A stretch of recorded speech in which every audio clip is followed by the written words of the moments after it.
El martillo de Alá. Almanzor, el victorioso. Al-Mansur, conocido por los cristianos como Almanzor, fue el caudillo musulmán más temido de su tiempo y cuyo reguero de victorias sirvió para frenar el avance de los reinos cristianos que empezaban a emerger tras el estrepitoso derrumbe de la monarquía visigoda. Por Dios que jamás volverá a dar el mundo nadie como él, ni defenderá las fronteras otro que se le pueda comparar, escribieron supuestamente en su epitafio sobre un hombre que arrastró uno de los grandes símbolos cristianos de la península, las campanas de la ciudad de Santiago, hasta Córdoba. Entre el año 978 y el 1001, el caudillo musulmán encabezó 56 campañas contra los cristianos, que tomaban a estos ejércitos como enviados del demonio, mas sabiendo que muchos profetizaban el final del mundo en el año 1000.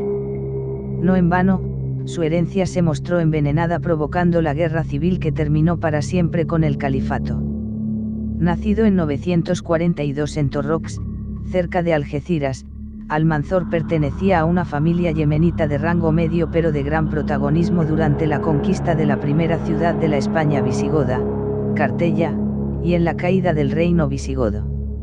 A pesar de sus orígenes provincianos, la posición de la familia mejoró notablemente con el nombramiento del abuelo paterno de Almanzor como magistrado, cadí, de Sevilla y con su casamiento con una hija del médico del califa Abderramán III.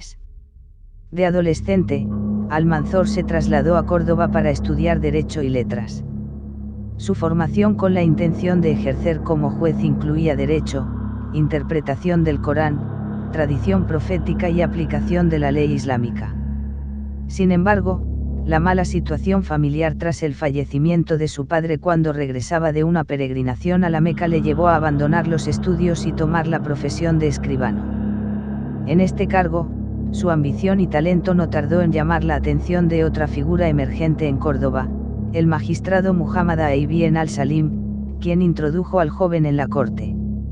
Allí se convirtió en intendente del hijo y heredero del califa Al-Hakem II y de su favorita, la vascona Aurora, con la cual estableció una relación privilegiada.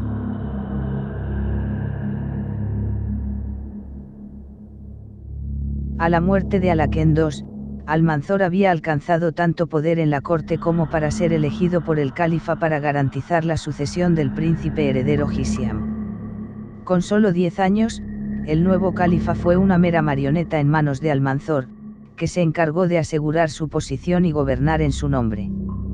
Aunque las escuelas de jurisprudencia islámicas rechazaban la posibilidad de que un menor alcanzase el puesto de califa y eso que la tradición omeya andalusí había afianzado la herencia de padres a hijos. La guardia bereber en manos de Almanzor se encargó de disipar cualquier voz crítica. A partir de 976, el caudillo, victorioso, fue nombrado visir e inició su particular guerra de castigo contra los reinos cristianos. La estrategia musulmana ante el avance cristiano se había basado durante el reinado de Al-Hakem II en la cesión pactada de tierras a cambio de que disminuyeran los ataques.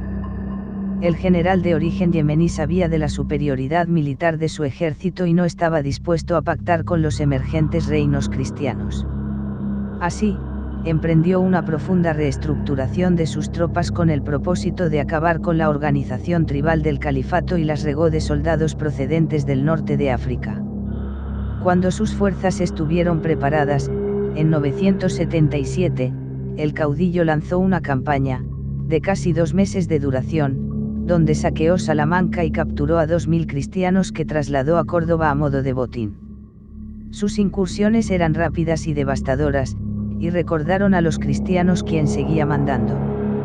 Entre los años 977 y 1002, Almanzor, del que se dice que nunca conoció la derrota, ejecutó un total de 56 campañas en tierras cristianas.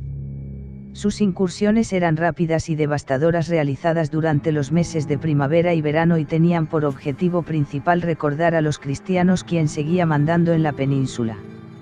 Así venció a los ejércitos coligados de Ramiro III de León, García Fernández de Castilla y Sancho II de Navarra en las batallas de Gormaz, Langa y Estercuel, 977, y en la de Rueda, 978, saqueó Barcelona, 985, arrasó Coimbra, León, dejando una sola torre como recuerdo de su gloria, y Zamora, 987 y 988, asaltó Osma, 990, y castigó Astorga, 997.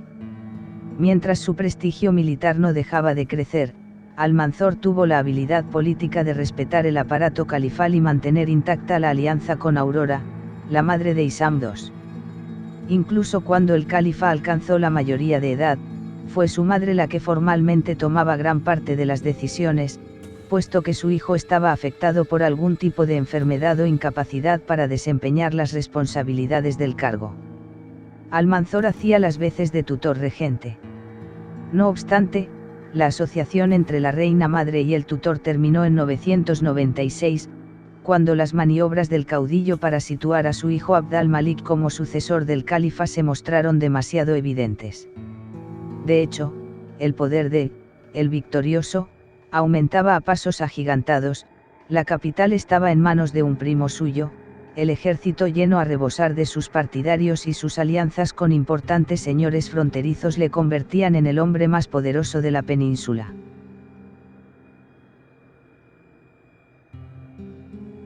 El enfrentamiento abierto entre ambos bandos estalló cuando Aurora se levantó contra Almanzor y su hijo Abd al-Malik, cada vez con más influencia sobre el califa Hisam II, y trató de robar parte del tesoro real para financiar una rebelión armada. La rápida intervención del hijo de Almanzor, quien convenció al califa para repudiar la actuación de su madre, descabezó la rebelión cuando no había hecho más que empezar. Aunque en el otoño del 997 el bando de Almanzor no había logrado aún sofocar la revuelta en el Magreb, donde sí habían tenido éxito los partidarios de Aurora, la reclusión de Hisiam y de su madre en Medina al-Zaira marcó el final de la rebelión y dejó vía libre a que Almanzor sostuviera el control absoluto sobre el califato. Para consolidar su poder, la familia Almanzor empleó insistentemente la propaganda de sus éxitos militares, lo que le valió un gran apoyo popular, y se alzó como un riguroso defensor del Islam. Entre las muestras de su fervor religioso, ya fuera real o fingido, se dice que Almanzor copió a mano un Corán que llevaba durante sus campañas, amplió la mezquita de Córdoba, 987 a 990, haciendo las veces de peón en varias ocasiones, y se mostró poco compasivo con los símbolos cristianos como hizo gala en Santiago. Los prisioneros cristianos fueron obligados a cargar con las campanas hasta Córdoba. Coincidiendo con la rebelión impulsada por la madre del califa, Almanzor consiguió una gran victoria militar sobre los cristianos que incrementó su apoyo entre el pueblo. En el verano de 997, el ejército del caudillo asoló la ciudad de Santiago de Compostela. Quemó templos y destruyó todo a su paso, respetando solo la tumba del apóstol Santiago. Según la leyenda, los prisioneros cristianos fueron obligados a cargar con las campanas del templo de Santiago hasta Córdoba, donde fueron empleadas como lámparas de la nueva ampliación de la mezquita. También entre el mito y la realidad se dice que las campanas regresaron de forma idéntica a Santiago, 2 siglos y medio después, esta vez a manos de prisioneros musulmanes capturados por Fernando III, el Santo. El 9 de agosto de 1002, con unos 65 años de edad, Almanzor murió en Medinaceli de muerte natural. Fue arrebatado en Medinaceli, gran ciudad, por el demonio, que le había poseído en vida, y sepultado en el infierno, quedó escrito en la Crónica Silense. Entonces los reyes cristianos celebraron su muerte con alivio, y más tarde sus cronistas inventaron que no fue en cama sino en la batalla de Calatañazor contra sus tropas. Algo tan improbable como que consiguieran derrotarle en vida. A pesar de sembrar el miedo en varias generaciones cristianas y del éxito militar de sus incursiones, estas no lograron modificar notablemente las fronteras ni evitar la ruina económica del califato. De hecho, la única medida económica realmente efectiva de Almanzor fue precisamente la guerra y la venta de esclavos. Las crónicas moras mencionan que tras destruir Barcelona en julio de 985, el Victorioso trajo encadenados a Córdoba a 70.000 cristianos y, tras destruir Simancas en julio de 983, capturó 17.000 mujeres y apresó 10.000 nobles. Por su parte, la dinastía de chambelanes que fundó continuó con su hijo Abd al-Malik al-Muzaffar y luego con su otro hijo, Abderramán Sanchuelo, quien, incapaz de conservar el poder heredado, murió asesinado en el 1009. Su caída marcó el principio del fin del califato centralizado y dio comienzo a su disgregación en taifas. Por sus firmes creencias religiosas, Almanzor aplicó la idea de guerra santa o yihad con entusiasmo durante toda su vida.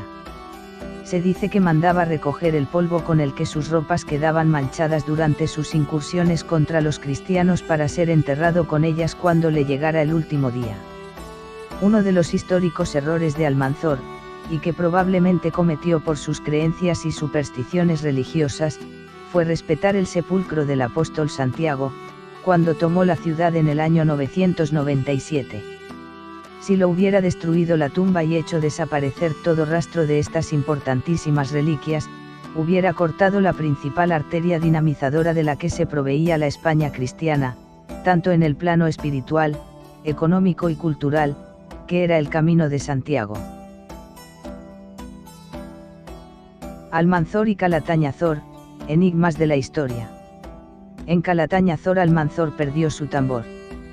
Según este dicho popular, en Calatañazor, Soria, Muhammad ibn Abu Amir, al-Mansur, para los cristianos Almanzor, fue derrotado y muerto en esta batalla.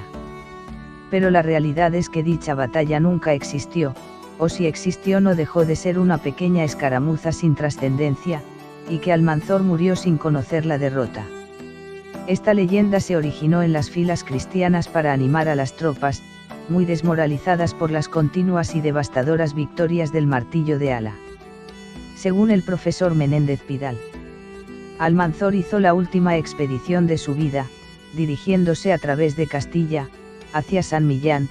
Fue una expedición victoriosa como todas, pero tuvo que retirarse al sentirse muy enfermo. Se hacía llevar en litera, agobiado por crueles dolores, repasó la frontera y llegó a Medinaceli, primera plaza de armas musulmana. Murió el 10 de agosto del 1002. En el lecho de muerte, mandó llamar a su hijo Abd al-Malik, a quien pidió perpetuar a la dinastía amirí en el poder de Al-Ándalus, derrocando al califa Hisham. Tras salir de la tienda su hijo, roto de dolor, lloró desconsolado las palabras del gran Almanzor: esta me parece la primera señal de la decadencia que aguarda al Al-Ándalus. Profetizaban la destrucción del califato, que luego daría lugar a los reinos de taifas.